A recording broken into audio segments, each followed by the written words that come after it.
John, obviously a long day for your attack. Any injuries or is everyone okay? I think there's, obviously Ben has hurt himself on the field today. He didn't bowl full pace at the back end of the day. I think our medical guys will just assess him overnight and see how he is. Other than that, the guys are okay. John, if you had to just mark your bowlers today, especially Robinson and Wood, there were moments where they looked really good, but they also at some points, do you think they could have bowled a little fuller, just if you could just mark that? I think overall there was some really good stuff. The guys did there was some really positive stuff came out of the day. We showed that we can take wickets. Yeah, I think if you're being critical, you'd probably say that we could be a lot more consistent over the course of the day, and there was periods where the Australians got on top of us. We're obviously frustrated to miss some opportunities that were out there today. However, I thought the guys showed a lot of heart, a lot of courage, and a lot of passion playing for the country to keep going as well as they did throughout the day. They kept coming. You saw Mark Wood there and Chris Roach charging in with the second new ball, and they kept coming hard all the way through. So I thought there's a lot of positive stuff out there today. And especially Ollie Robinson's been a lot of hype around him and see how he goes in these conditions. Do you think he just came in and really started getting what he had to do? Yeah, I thought he bowled really well. I thought he threatened all the way through. Every time he got the ball in his hand, he looked a threat, and I think the Australian batsman found him hard to play. Just on obviously came off a little bit towards the end of the session there. Was that just a little bit of treatment for just a bit of fatigue, or was nothing else going on? Nothing going on with Ollie as far as I know. But I'm sure we'll find out tomorrow if he's all right. Just on a lot of you guys, it's sort of the first time really bowling a long stint in Australian conditions. Do you think that they managed that well, or do you think that the fatigue played a role in that last session there? Well, I think our preparation probably played a part in the last session there. But it is what it is. Similar for both sides. And everyone knows we had a lot of rain up here in Brisbane. We had an amazing amount of time on our feet. We've had 2 warm-up games, a lot of time rained off. So we didn't have the ideal preparation at all. But it is what it is, and we have to get on with it. And our guys have got to. And I know our guys will actually front up again tomorrow. There's a lot of character and fight in our dressing room. And I know they've been in some pretty sticky situations before, and they've come through all right. So I know the guys will dust themselves down tonight, and they'll come back strong tomorrow. Okay, we'll go Mel Farrell in the room, and then we'll head to Zoom. Go ahead, Mel. John, obviously you can have a bad day with the bat any time. What does it take out of them, though, having such a difficult day just on day 2 of this, and the amount of miles are now in the legs of especially someone like Mark Wood? Well, Mark's in pretty good condition, as you saw at the end of play there. He was still bowling pretty quickly, so I wouldn't worry too much about Mark. I think he's in a good space. He came in from playing in the World Cup, so he was bowling at high intensity over there. So I'm pretty confident that Mark will be fine. And I know, talking about the spinner, but how did you make it, or what did you make of the day that Jack Leach has had? It was a pretty difficult one for him, especially once Travis Head got going. Yeah, it wouldn't be one of his best days, Jack, or one of his better days, one that he'd want to put at the back of his memory. But like I said about the other guys, I know that Jack's a pretty resilient fella. So, and there's only day 2 in the Test match. We're definitely not defeated yet, and there's a lot of cricket to be played. So I'd expect Jack to come back strong again tomorrow and show the character that I know he has. Thanks, Mel. Okay, we'll go to James Cole from Sky Sports News on Zoom. Go ahead, James. Hi, John. You got a couple of seamers struggling. Jack Leach, as you say, has gone for a lot of runs. Has the selection of this bowling attack got it actually wrong here?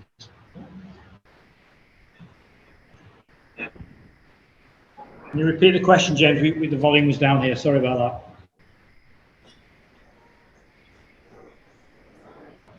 Can you hear me now? Just hold on, we'll try again. You have to mute it, rather.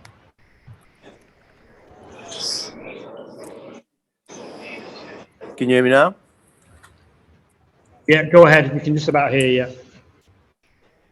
Sorry, John, I'm just saying, have you got the selection of this bowling attack wrong, do you think? Are you a seamer light? No, I don't think so. I think when we looked at the pitch on the day before the game, on the morning of the game, we decided to go with the makeup of the team that we had, so that we have, and that was what we felt was the right decision at the time. And I think if we'd all bowled to the best of our ability, we would have put Australia under a bit more pressure than they were today. However, we still took 7 Australian wickets today. We are a bit behind in the game. However, like I said to the guys before, I know that the guys will come back fighting over the next 3 days. And is it likely that Ben Stokes is going to be able to bowl his full allocation now? I don't know. I don't know. Ben will be assessed overnight by the medical team, and we'll see how he pulls up in the morning. Okay, thank you. No problem. Okay, let's go Rory Dollard and John Etheridge, please.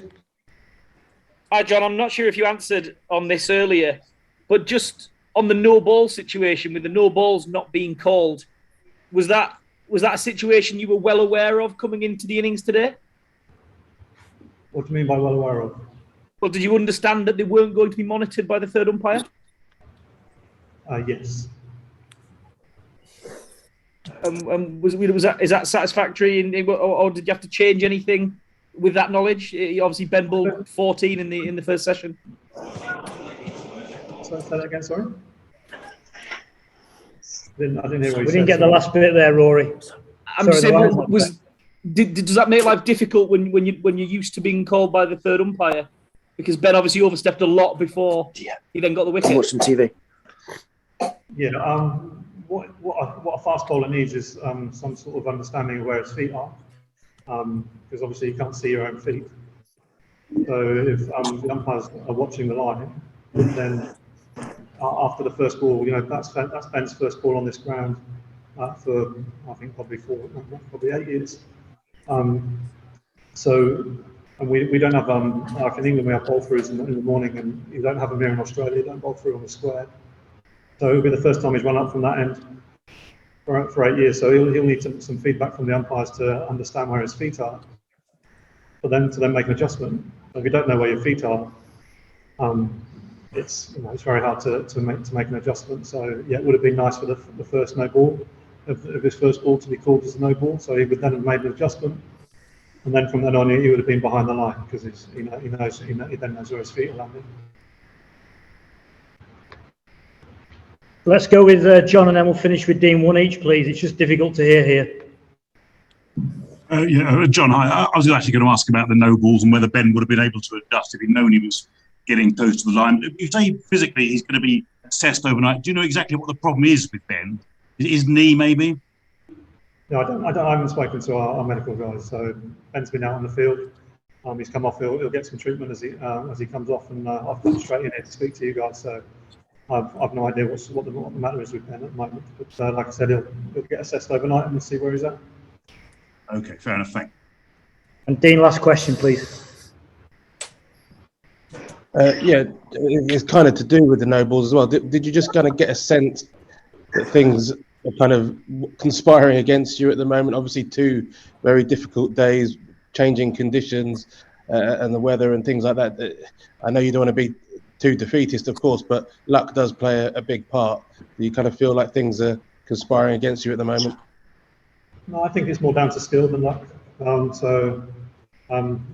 think we understand the game of cricket, and we understand how conditions change, and you have to adapt to the conditions that are put in front of you. And so on both days, Australia may have got the better of the conditions, but there's still 3 days left in this Test match, and we've got some very, very fine cricketers in the England cricket team, and I'm sure, like I said before, we're going to come back strong tomorrow. Thanks. Okay, we're done. Thank you very much, everyone.